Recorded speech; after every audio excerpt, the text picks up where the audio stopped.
잠언 11장 11절인데요 우리가 짧은 한 구절의 말씀을 함께 합독하도록 하겠습니다. 잠언 11장 11절의 말씀 여러분의 스크린에 남아 있습니다. 우리 함께 한 목소리로 합독합니다. 하나님의 말씀입니다. 시작. 성읍은 정직한 자의 축복으로 인하여 진흥하고 악한 자의 입으로 말미암아 무너지느니라. 아멘. 지난 이틀 동안 우리에게 은혜의 말씀을 전달해 주시고 강력한 도전으로 섬겨주신 강사 목사님을 한 번 더 소개하도록 하겠습니다. 꿈이 있는 교회에서 지난 22년간 정말 신실하게 한 강단, 한 목양지를 섬겨주셨고 코스타를 통하여 다양한 세계에 흩어져 있는 젊은이를 도전하시는 하정환 목사님을 우리 한 번 더 강단에 모실 텐데요 우리가 함께 축복하는 시간을 좀 가졌으면 좋겠습니다. 한번 목사님 나와주시겠습니다. 박수 한번 하겠습니다. 목사님 잠깐 이쪽으로 와주시면 저희 너무 감사한 마음으로 먼저 축복하는 시간을 가지려고 합니다. 함께 두 손을 들어서 축복, 하나님의 축복이 당신의 삶에 가득하기를 함께 그렇게 감사의 마음을 전했으면 좋겠습니다. 함께 부르겠습니다. 축복, 하나님의 축복이 목사님 삶에 넘쳐나기를. 축복, 하나님의 축복이 목사님 삶에 가득하기를 축복합니다. 고맙습니다. 목사님 세우신 하나님께 영광의 박수 올리며 말씀 듣도록 하겠습니다.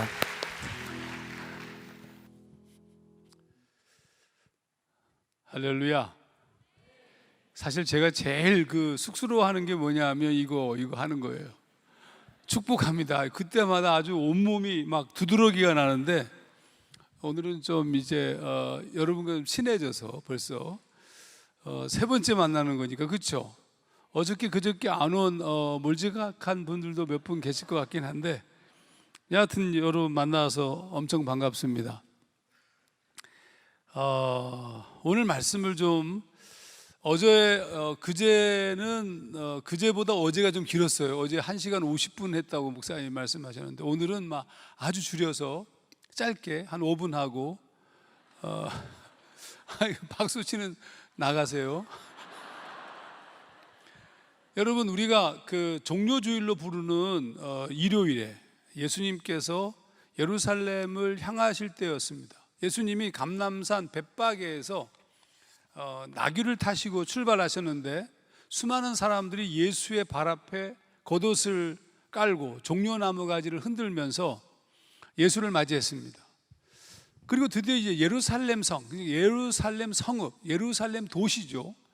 그 도시에 입성하기 위하여서 성 가까이에 이르렀을 때 예수님께서 이상한 행동을 하셨어요. 굉장히 많은 사람들이 환호하고 있는데 성읍 곧 예루살렘 도시를 바라보면서 우신 거예요. 누가복음 19장 41절 가까이 오사 성을 보시고 우시며. 여러분 우신 이유에 대해서 44절 너와 및 그 가운데 있는 네 자식들을 땅에 메어치며 돌 하나도 돌 위에 남기지 아니하리니 이는 내가 보살핌 받는 날을 알지 못함을 인함이라. 여러분 그러니까 이 예루살렘 성이 완전히 폐허가 될 것에 대한 예언 미리 아시고 그분께서 우셨어요. 여러분 단순한 울음이 아니었습니다. 헬라어 성경어를 읽어보면 에클라우센 에피아우텐 이렇게 썼어요. 근데 여기서 이제 울다라고 쓰여진 동사가 보통 일반적으로 클라이오, 이건 이런 소위 말하는 그냥 운다 뜻의 다크리오와 달리 클라리오는 흐느끼며 운다는 뜻입니다. 그러니까 주님이 예루살렘을 바라보면서 흐느끼며 울었어요. 그럼 왜 울었을까? 예수님께서 왜 슬퍼하셨을까? 이게 중요합니다. 오늘 만약에 예수 그리스도가 이 땅에 오신다면 이 세상을 바라보면서 저는 똑같이 우실 거라고 생각해요. 왜 우실까? 이 성읍과 이 도시를 바라보면서 주님께서 왜 우실까? 여러분 우시는 이유가 있어요. 가장 결정적 이유는 뭐냐 하면 예루살렘 도시의 멸망을 막을 방법이 없기 때문입니다. 이상하죠. 아니 예수님이 왜 못 막아요? 이렇게 여러분 말씀하실지 모르지만 예루살렘 도시가 멸망당하는 것은 이건 도대체 어떤 방법으로도 막을 방법이 없어요. 길게는 세상의 종말을 막을 방법이 없습니다. 여러분, 종말은 반드시 오게 돼 있어요. 이 세상은 반드시 멸망당합니다. 여러분, 그러면 주님이 능력이 없기 때문에 예루살렘이라는 성읍이 무너지는 것인가? 그게 아니죠, 여러분. 왜 그러면 예수님께서는 예루살렘 도시가 이 무너지는 것을 막을 수 없는 것일까? 그분이 울었던 이유가 여기 있어요. 예루살렘 도시가 무너지는 것을 막을 수 없기 때문에, 정확하게 얘기하면 막을 수 없는 것이 아니라 막을 이유가 없기 때문입니다. 그 중에 가장 큰 이유가 뭐냐면 예루살렘 안에 성전이 있지만 더 이상 성전이 아니기 때문입니다. 여러분, 성전은 존재하는데 성전이 성전의 역할을 감당하지 못하는 거예요. 크리스찬이 있는데 크리스찬이 크리스찬의 역할을 감당하지 못하는 겁니다. 그러니까 예루살렘을 바라보면서 그리스도께서 우신 거예요, 여러분. 여러분, 성경을 자세히 읽어보게 되면 주님께서 이 종료주일을 지난 다음에 다음 월요일 날 예루살렘으로 들어가셨을 때 예수님의 행동은 굉장히 과격했습니다. 예수님께서 예루살렘에 들어가셔서 그 중에 혹시 예루살렘 가보신 분?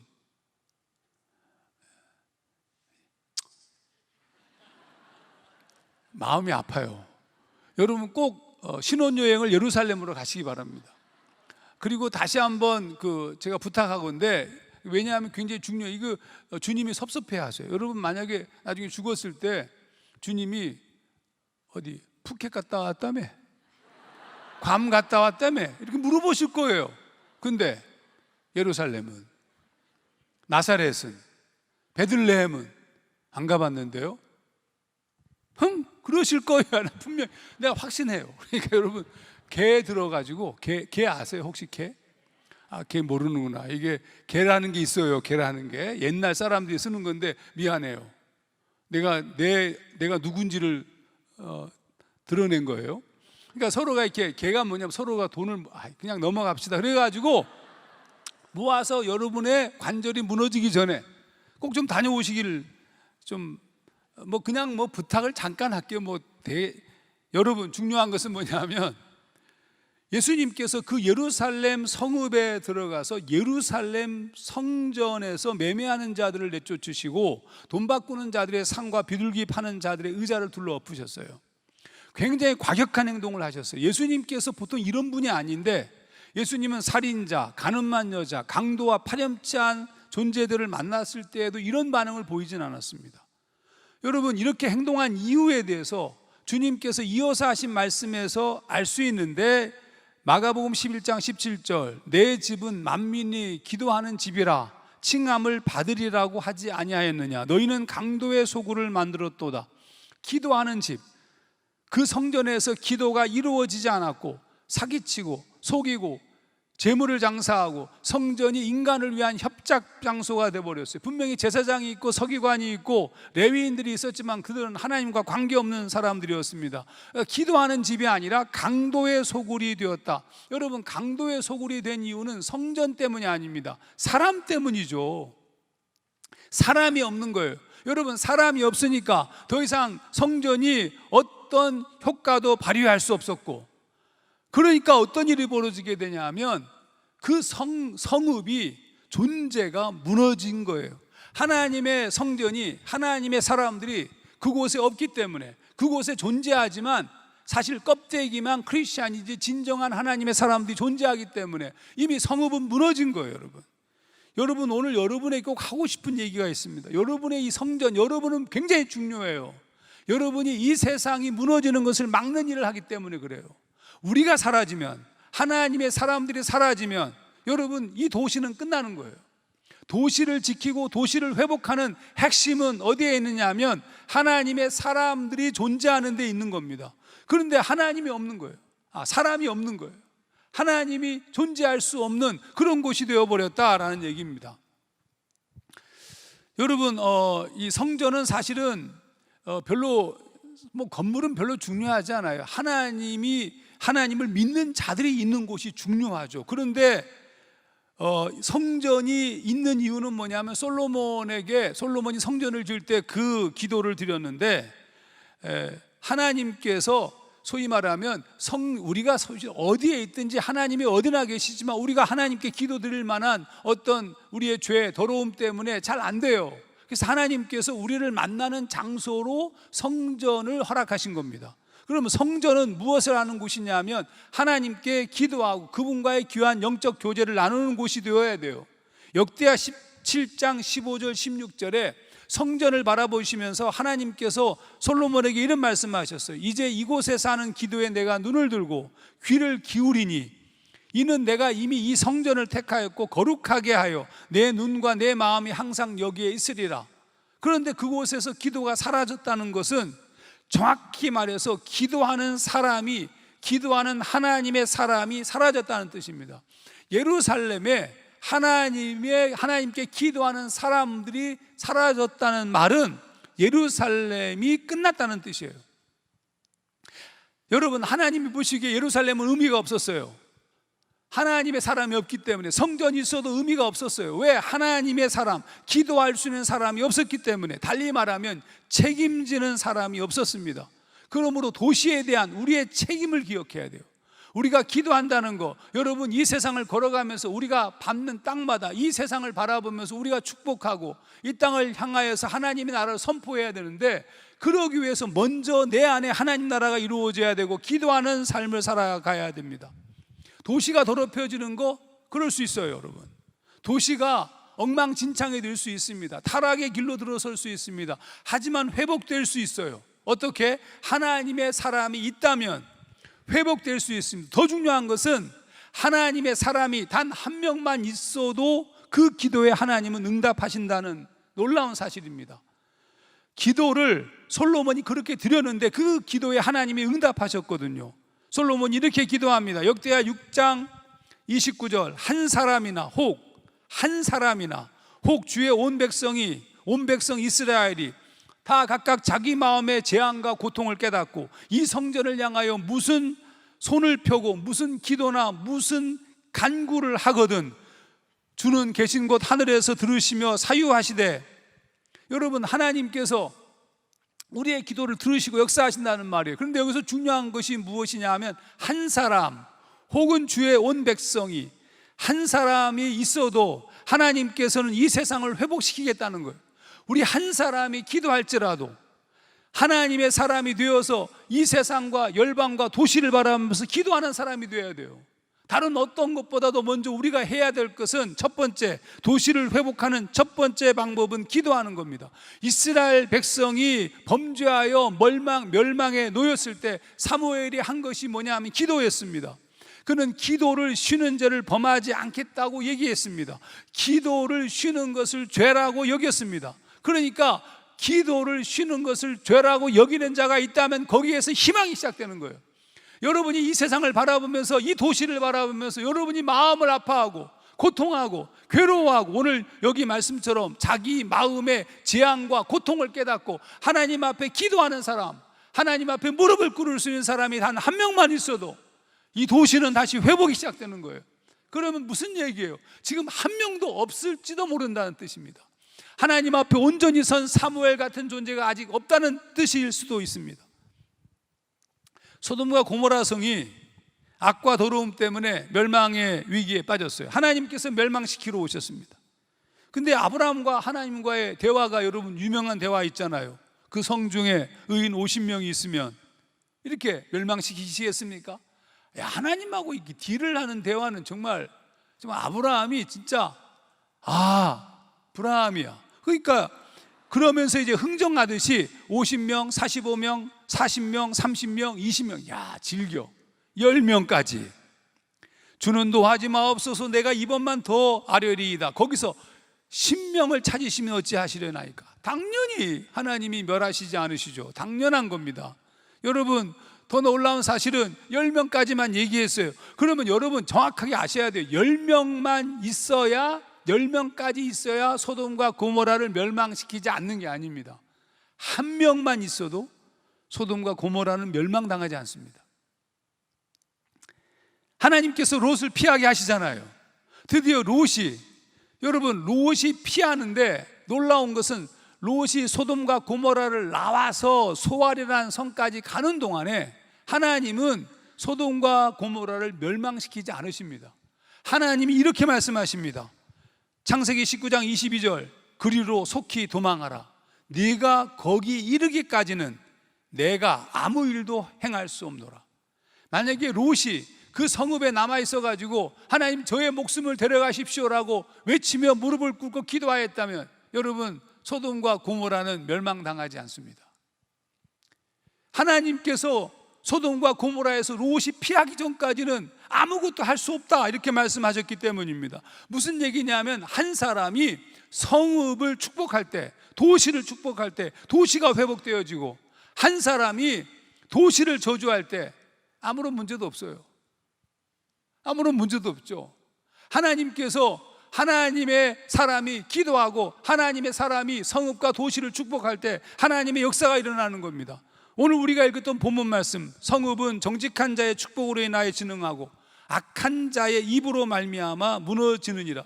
그 도시에는 소위 말하면 그들을 위해 기도할 수 있는 무게의 사람이 존재하지 않았습니다.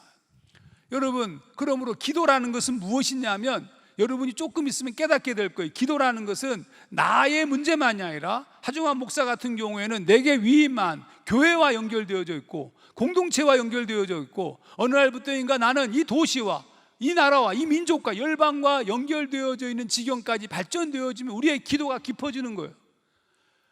저는 아직 그 단계는 아니지만 저는 우리 교회와 연결되어 있음을 느껴요. 하정환 목사가 우리 공동체와 연결되어져 있어요.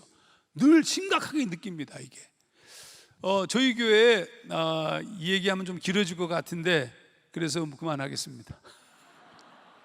왜냐하면 다음 얘기를 해야 되니까. 어저께도 그러다가 1시간 50분 갔잖아요. 오늘은 GBS 해야 되고 오늘 시간 딱 맞춰야 돼요. 가장 중요한 것은 무엇이냐면 도시를 위하여서, 성읍을 위하여서, 공동체를 위해서 기도할 수 있는 사람, 여러분이 하나님의 놀라운 사람이 되는 것이 도시를 살리는 방법이에요. 제가 결혼을 이렇게 하는 그 결혼 예비 공부를 할 때마다 늘 얘기하는 것이 뭐냐면 형제나 자매를 보고, 특히 자매들 보고 형제를 만나면 행복할 거라고 생각하지 마라. 진짜 행복은 어디에서 오는 거냐 하면 그리스도 예수에게서 오는 것이다. 그러니까 네가 정말로 행복하기를 원하면 먼저 주님으로 인하여서 행복한 사람이 되어야 된다. 행복한 싱글이 행복한 커플이 되는 것이다. 여러분, 똑같아요. 우리가 하나님 안에서 내가 회복되어진 존재가 되고 하나님 안에서 내가 하나님의 거룩함으로 입은 존재가 되는 것이 세상을 살리는 방법이에요. 다른 방법 없어요. 그 사람이 도시를 축복하면 도시가 회복되는 겁니다. 그 공동체를 위하여서 기도하면 그 공동체를 향한 하나님께서 그 기도를 들으시는 겁니다. 자, 두 번째 중요한 것이 뭐냐 하면 회개입니다. 회개한 자의 기도가 능력이고, 회개한 자의 기도가 사람과 도시를 회복시키는 방법입니다. 역대하 7장 14절, 내 이름으로 일컫는 내 백성이 그들의 악한 길에서 떠나, 회개하는 거죠. 스스로 낮추고 기도하여 내 얼굴을 찾으면 내가 하늘에서 듣고 그들의 죄를 사하고 그들의 땅을 고칠지라. 여러분, 한 사람이 하나님의 이름으로 일컫는 백성이 이 더럽고 잘못되고 불의한 길을 떠나서 하나님 앞에 바르게 서서 무릎을 꿇고 하나님의 얼굴을 구하며 기도하기 시작할 때 하나님께서 그 기도를 들으시고 그들의 죄를 사하고 그들이 이 땅을, 이 도시를 고친다는 말씀이에요. 무시무시하죠. 그래서 역사를 가만히 살펴보게 되면 도시가 멸망하고 세상이 멸망할 때 거기에 누가 있었느냐 하면 하나님의 사람들이 있었어요. 여러분이 하나님의 사람들이 되는 것이 도시를 살리는 방법이고 공동체와 민족을 살리는 방법이에요. 여러분은 살아야 돼요. 사랑의 교회죠. 여러분끼리 사랑하라고 사랑의 교회 한 거 아니요. 사랑 앞에는 꼭 붙어야 되는 말이 있어요. 서로 사랑하라. 이거 주님이 주신 계명입니다. 1347년 아시다시피, 여러분 모르시다시피 흑해 북쪽에 위치한 제노바의 무역기지 카파에서 흑사병이 시작되었습니다. 유럽 전체로 퍼져나갔어요. 여러분 얼마만큼이나 사람들이 죽었느냐 하면 전 세계 인구가 4억 5천만 명이었는데 15세기까지 3번의 흑사병이 지나면서 1억 명이 죽었습니다. 1억 명. 여러분 흑사병은 인간이 어찌 해볼 수 없는 역병이었습니다. 속수무책으로 죽음을 맞이해야 했어요. 요즘에 얘기하는 코로나19보다 이거 뭐 상상할 수 없을 만큼 엄청난 소위 질병이었습니다. 여러분 그것으로 해서 수없이 많은 사람들이 죽어가고, 그런데 여러분 그것의 흑사병의 원인은 교회의 교만과 관계가 있어요.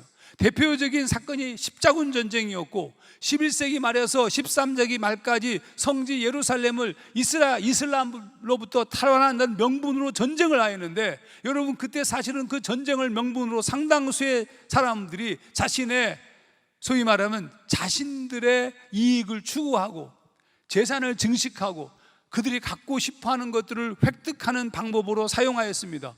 여러분 그 즈음에 무엇이 터지냐 하면, 여러분 잘 모르시겠지만 아비뇽 뉴스가 발생합니다. 아비뇽 뉴스 아시죠? 교황청이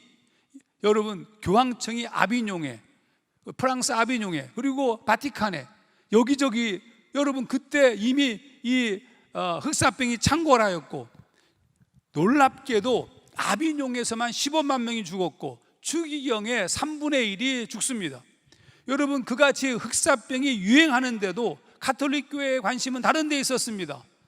여러분 기가 막힌 얘기들을 펴내갔는데 그 중에 하나가 면죄부예요. 면죄부. 1510년 여러분 공포한 희년 면죄부를 선포하면서 성베드로 성당을 건축하는 기금으로 쓰겠다고 했는데, 상당액이 십자군 전쟁으로 인하여서 빚을 진 교황청의 빚을 갚는 데 쓰여졌습니다.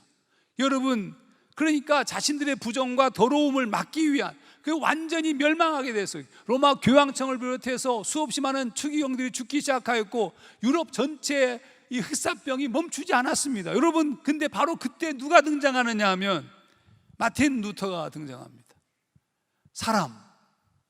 마틴 루터가 동생 둘을 흑사병으로 잃고 그가 다니던 대학의 교수 3명이 죽자마자 수도사가 되기로 결정합니다.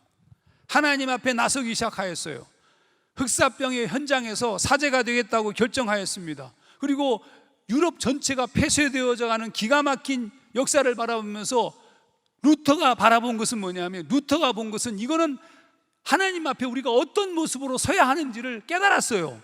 그래서 1517년에 마틴 루터가 비텐베르크 성교회에, 교회 정문에 95개조 반박문을 걸면서 종교개혁의 깃발을 듭니다. 여러분 굉장히 중요한 부분이에요. 로마 가톨릭 교회가 정면 도전한 겁니다. 회개운동의 촉구였습니다. 95개조 반박문의 1조만 제가 읽어볼게요. 우리들은 주님이시며 선생이신 그리스도께서 회개하라고 말씀하셨는데 이는 신자들의 전생애가 참회가 되어야 한다는 것을 의미한다. 회개가 시작이었습니다. 종교개혁은 여러분 잘 모르시지만 회개운동이었습니다. 회개운동은 새로운 영적 부흥을 일으켰습니다. 여기저기서 유럽 전 지역에서 퍼져나가기 시작하였습니다. 흑사병이 아주 창궐하였는데 루터가 있었던 비텐베르크에서도 흑사병이 창궐하여서 선제후 요한이 피하라고 얘기하였는데 그는 피하지 않았습니다. 루터는 여러 사역자들과 함께 남아서 설교와 사역을 중단하지 않았고, 뿐만 아니라 어떻게 하면 이 흑사병을 이길 수 있는지에 대한 어떤 건강 비책이라든지 등등을 제시하기 시작하였습니다. 그것만이 아닙니다. 유럽으로 퍼져나가면서 깔뱅의 제자였던 테오도르 베자, 찌빙글리의 사후였던 블링그 등 수없이 많은 종교 개혁자들이 흑사병 위기에서 하나님의 복음을 증거하였고 하나님의 사람으로 살았습니다. 죽든지 살든지 선한 영향력을 끼쳤습니다. 그런데 여러분 놀라운 일이 벌어져요. 흑사병을 고칠 만한 치료약도 없었고 백신도 없었어요. 근데 어느 날 갑자기 흑사병이 종식되었습니다. 여러분 어떻게 종식되었는지에 대한 어떤 조사도 남아있지 않습니다. 그것이 인과관계를 설명할 수는 없겠지만 저는 개인적으로 세상이 멸망해가는 마치 비느하스가 창을 들고 뛰쳐나온 것처럼 멸망해가는 하나님에 대한 모양만 갖고 있었던 로만 캐톨릭의 부패와 더러움을 바라보면서 하나님 앞에 반드시 서서 먼저 회개하고 하나님의 말씀을 선포하였던 그들에 의해서 저는 그 기가 막힌 흑사병이 종식되었다고 믿습니다. 무슨 얘기냐면 이게 시작이 언제나 하나님이 이렇게 역사하신다고요. 도시를 살리는 방법은 하나님 앞에 무릎을 꿇고 회개하고 기도하기 시작하는 자들에서부터 시작하는 거예요. 우리나라에서도 비슷한 일이 있었습니다. 여러분, 이 기가 막힌 이 사건 중에 하나가 이제 우리나라 얘기인데, 여러분, 제가 원고를 뛰어넘고 있는 겁니다. 뒤로 시간을 봤더니 굉장히 많이 남았기 때문에, 여러분, 우리나라에도 어떤 일이 벌어졌었냐면 기가 막힌 일이 벌어졌어요. 사실은 하나님 앞에 바르게 선 자들의 회개와 기도는 하나님의 역사로 일어납니다. 그런데 여러분이 회개와 기도에 또 한 가지 요소가 있어요. 도시를 살리는데 회복되어야 되는 것은 하나님 앞에 기도하는 자들이 있어야 되고, 당연히 무릎을 꿇고 회개하며 그 회개가 단순하게 나의 죄의 회개가 아니라 도시의 죄의 회개하고 세상의 죄에 대해서 책임을 갖고, 사무엘처럼 내가 정말로 이 기도하지 않으면 모든 것이 다 끝난다, 이건 치명적 죄라고 인식하는 자들이 있어야 되는 거예요. 그래서 회복이 되는 거예요. 그때 여러분이 그렇게 살아야 돼요. 세 번째 중요한 것이 있는데 그게 사실은 말씀입니다. 여러분, GBS 열심히 해야 돼요. GBS 할 수 있는 시간 반드시 드릴게요. 말씀을 추구함으로 깨닫고 새로운 역사가 일어날 때입니다. 여러분, 1903년도에 잘 알려지지 않은 여선교사들의 성경 공부 모임이 원산에서 있었습니다. 이게 주로 이제 남감리의 선교사, 여자 선교사님들이 또 뭐 이렇게 캐나다 장로의 여선교사들과 함께 한 몇 명이 모여서 함께 휴양차 모였습니다. 근데 그들이 모여서 지금은 휴양할 때가 아니라 지금은 기도해야 될 때다라고 의견을 모읍니다. 그래서 우선 말씀을 배우기로 했어요. 그래서 성경 공부를 계획하다가 당시에 원산에서 사역하고 있었던 하디 선교사를 강사로 초청합니다. 근데 하디 선교사가 강사로 초청을 받았는데 뭐 10명도 안 되고 한 7, 8명 밖에 안 되는 여선교사들의 모임이었지만 말씀을 준비하기 시작했어요. 근데 말씀을 준비하다가 무슨 일이 벌어졌냐 하면 이 하디 선교사가 회개가 터져 나오는 거예요. 회개가 하나님 앞에서. 여러분, 기가 막힌 일이 벌어졌어요. 그러니까 벌써 말씀을 전하기 전에 이미 회개가 되기 시작하였습니다. 이 하디 선교사가 자신이 사역하고 있던 원산교회에 가서 복음을 증거하는데, 그 복음을 증거하는데 하디 선교사가 자신의 죄를 토설했어요. 여러분, 그 당시에 양반과 쌍놈이 구분되던 시절이었고, 그 당시에 선교사는 황제, 고종 황제와 대면할 만큼 상당한 고위직이었습니다. 근데 그런 존재가 비천한 양반 쌍놈이 섞여 있는 예배당에 나와가지고 자신의 죄를 고백하였다? 이건 거의 불가능한 얘기였어요. 근데 여러분, 그것이 놀라운 부흥운동으로 일어납니다. 이게 원산 부흥운동입니다. 그들이 원산에서 하나님 앞에 부흥하기 시작하였는데, 회개하고 주님 앞에 서기 시작하였는데, 이게 기가 막힌 일이 벌어졌어요. 1904년 전국으로 확산되기 시작하였고, 1905년 장로교 선교사들에게로 확장되었습니다. 여러분, 이게 중요합니다. 왜 중요하냐? 하나님께서 회개하고 기도하게 하는 것은 현상이에요. 현상. 무슨 현상이냐 하면 이 세상이 멸망하고 무너지는 것을 막는 하나님의 계획이에요. 이 도시를 바라보면서 우리가 지금 회개하고 기도하는 것이 옳거든요. 그러면 여러분, 1903년도부터 시작됐던 이 원산 부흥 운동의 그 회개 운동의 이 한참이었던 1905년 11월 17일 을사늑약이 바로 벌어집니다. 여러분, 일본 제국주의가 우리나라를 완전히 삼킨 겁니다.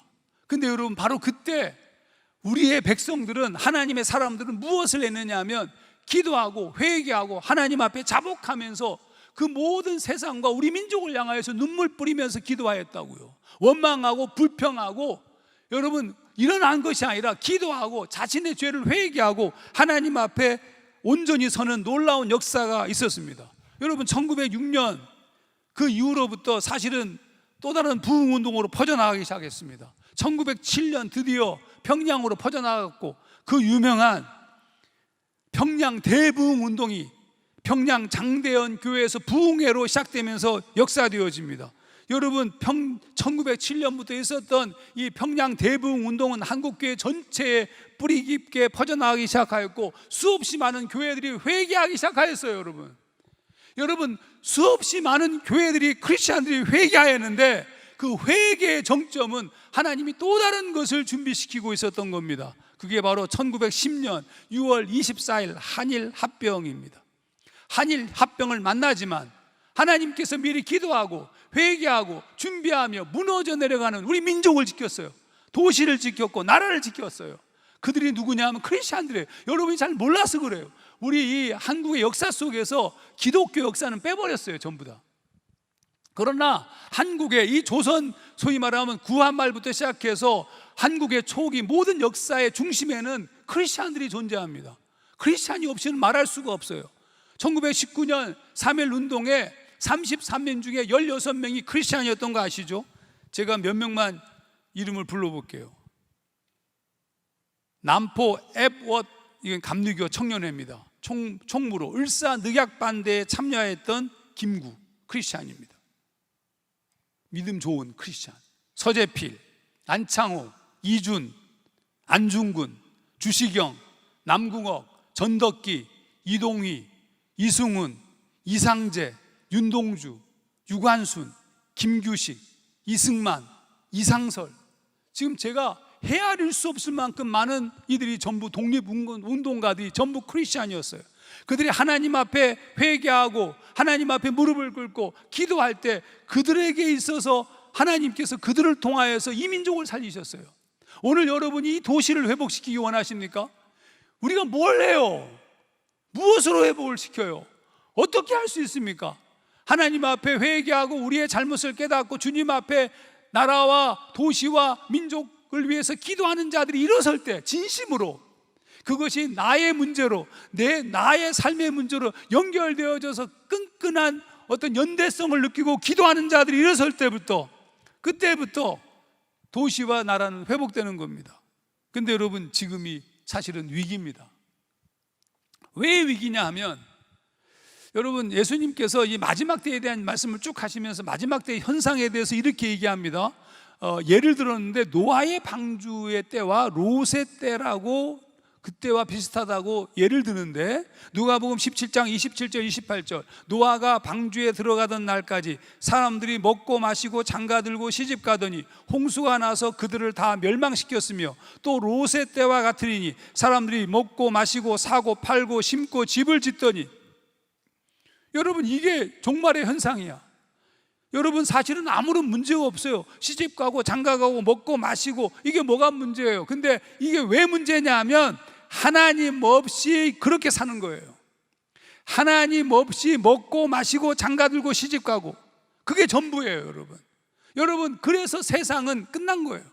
오늘 이 시간에 여러분이 만약에 크리스찬인데 여러분이 먹고 마시고 장가가고 시집가고 이런 모든 문제가 하나님의 나라와 영광에 대한 꿈을 꾸면서 여러분의 삶을 디자인하고 있다면 여러분은 지금 희망이 있는 거예요. 그런데 만약에 우리가 그것이 아니라 이 세상에서의 복락과 번영을 추구하고 이 땅 위에서 내가 어떻게 세속적인 만족과 즐거움을 누릴 것인가에 대한 관심만 가지고 여러분이 먹고 마시고 심지어 기도하는 것조차도 거기에 매몰되어 있고, 나에게 복을 빌어 주십시오, 내가 이 땅에서 성공하게 해 주십시오 라고만 관심을 갖고 있다면 우리는 이미 끝난 도시, 끝난 세상 앞에 서 있는 거예요.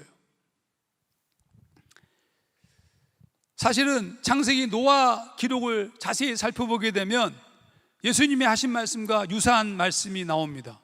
창세기 6장 2절에서 3절, 하나님의 아들들이 사람의 딸들의 아름다움을 보고 자기들이 좋아하는 모든 자로 아내를 삼는지라. 여호와께서 가라사대 나의 신이 영원히 사람과 함께하지 아니하리니 이는 그들이 육체가 됨이라. 육체가 된다. 여기 육체라고 번역한 히브리어 단어는 바스라르인데 그냥 고깃덩어리, 고기라는 뜻도 있지만 남성의 성기를 의미하기도 합니다. 우리가 먹고 마시는 일상의 일상적 삶이 문제가 아니라 하나님의 사람들이, 하나님의 아들들이 사람의 딸들과 상징적으로 말씀한 건데, 하나님의 아들들이 하나님의 뜻을 묻지도 않고 자기 마음대로 사는 겁니다. 기도를 쉬는 것이 죄라고 생각하는 사람도 존재하지 않습니다. 모세처럼 목숨 걸고 기도하는 자도 없습니다. 그것이 종말이라고요. 이제 말씀을 마치겠습니다. 그럼 어떻게 해야 되는가? 이제 뜻을 정하셔야 됩니다. 여러분 마음을 정하셔야 됩니다. 이스라엘 백성이 BC 605년에 1차 포로로 바벨론으로 잡혀가면 그때 다니엘이 있었어요. 사드락과 메삭과 아벳느고도 함께 있었습니다. BC 598년에 여호야긴과 에스겔 등 약 1만 명이 바벨론 포로로 잡혀갑니다. 그때 예레미야가 편지를 써서 잡혀간 후에 예레미야가 여러 경로를 통해서 편지를 굉장히 많이 보냅니다. 29장에만도 예레미야의 편지가 3통이 있는데, 그 예레미야의 편지에는 기가 막힌 말씀이 들어있었어요. 무슨 얘기냐 하면, 예레미야 29장 5절에는 바벨론 땅에서 집을 짓고 농사를 지으며, 6절에는 결혼하고 아이를 낳고 살라고 얘기합니다. 여러분, 언제든지 예루살렘으로 돌아가고 싶어하는 이스라엘 백성에게 바벨론 땅에서 집을 짓고 농사를 지으며 결혼하고 아이를 낳고 살라, 이건 아까 얘기했던 노아의 홍수의 때 그 모습이나 예수님께서 말씀하셨던 그 시집가고 장가가고 먹고 살고 이것과 똑같아 보이잖아요. 근데 여러분, 똑같아 보이는데 똑같지 않습니다. 이어지는 말씀 때문에 그래요. 제가 지금 29장 5절 6절을 얘기했는데 7절이 중요해요. 너희는 내가 사로잡혀가게 한 그 성읍의 평안을 구하고 그를 위하여 여호와께 기도하라. 이는 그 성읍의 평안함으로 너희도 평안할 것임이라. 무슨 얘기냐면 이 세상을 축복하라는 거예요. 이 세상을 위해서 기도하라는 겁니다. 이 세상 앞에서 하나님의 사람답게 살라는 거예요. 여러분, 우리가 어떻게 보자면 저는 개인적으로 불의하고 잘못된 것들과의 싸움을 걸고 부딪히고 예전에는 그랬어요. 근데 그게 아니고 하나님께서 가르쳐 주신 방법은 뭐냐면 그들을 축복하라는 거예요. 근데 여기서 중요한 게 있어요. 축복하라. 세상에 살면서 세상을 축복하고 세상의 삶을 축복하라고 말씀하셨어요. 이게 너무 이상하잖아요. 근데 하나님의 방법이야. 근데 여기에 축복하긴 하는데 한 가지 다른 점이 있어요. 그게 뭐냐 하면 다니엘을 통해서 보여주는데, 다니엘이 똑같이 예레미야의 말씀을 듣고 예레미야의 편지를 듣고 똑같이 그 성읍을 축복하고 느부갓네살을 축복하고 그 땅을 축복하고 그래서 종이 대신이 된 거 아닙니까? 근데 거기서 한 가지 다른 점이 있었어요. 축복하긴 축복하되 그 성읍을 위해서 기도하긴 기도하되 이 세상을 바라보면서 이 땅 위에서 허덕허덕 되는 사람들을 위해서, 그들을 위해서 기도하되, 근데 한 가지 다른 삶의 모습을 가져야 된다는 거예요. 그게 뭐냐 하면 다니엘은 뜻을 정하여 왕의 음식과 그가 마시는 포도주로 자기를 더럽히지 아니하리라 하고 자기를 더럽히지 아니하도록 환관장에게 구하고 그 땅을 축복했다는 뜻이에요. 무슨 얘기냐면 이 세상을 살되 세상에 고통받고 괴로워하고 아파하는 수없이 많은 세상을 향해서 걸어가는 자들을 바라보면서 평화를 구하지만 나는 그들이 추구하는 것을 쫓지 아니하고 하나님의 방법으로 뜻을 정하여 하나님의 길을 쫓아가야 한다는 뜻이에요.